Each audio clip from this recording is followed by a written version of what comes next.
Јавните предпријатија во регионот се во големи финансиски проблеми отколку пандемијата ја намали наплатата за услугите.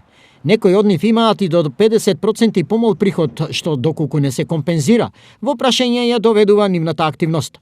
Од овие причини државата кај нив реши да интервенира со 2,3 милиони евра. Се одобруваат средства во износ од 144 милиони 260 и пол илјади денари на 89 јавни комунални предпријатија, членки на АТКОМ, Сдруженијето на даватели на комунални услуги, како мерка од програмата за справување со COVID-19 кризата, како еднократна финансиска помош со цел надминување на тешката материјална состојба на вработените во овие предпријатија. Парите за јавните предпријатија значат континуитет на работењето и сервисирање на граѓанските потреби.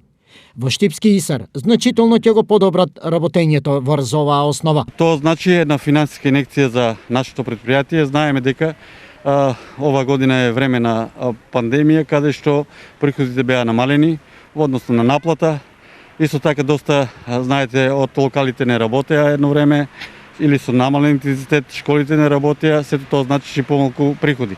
Значи со овие средства ќе се употребат да ги сервисираме добувачите. Знаеме дека негде заостанавме, особено за електрична енергија, и сметам дека сите овие пари ќе се насочат кон добувачите. За јавното предпријатие Никола Карев од Пробиштип, оваа финансиска помош веројатно има најголемо значење, бидејќи таму наплатата во корона периодот е меѓу најмалите во регионот. Комуналното предпријатие од Пробиштип во овој период се соочуваше со доста, можам да кажем дека доста тежок период, почнувајќи од ковид кризата од 15 март.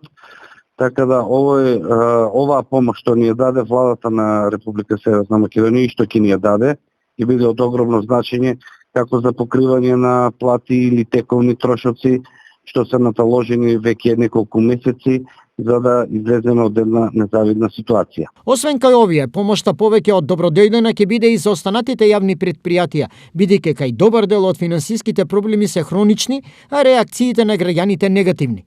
За колкав период оваа помош ќе обезбеди нормална работа, сега е прашање за раководствата, кои за волја на вистината во не сите случаи покажаа дека знаат добро да работат.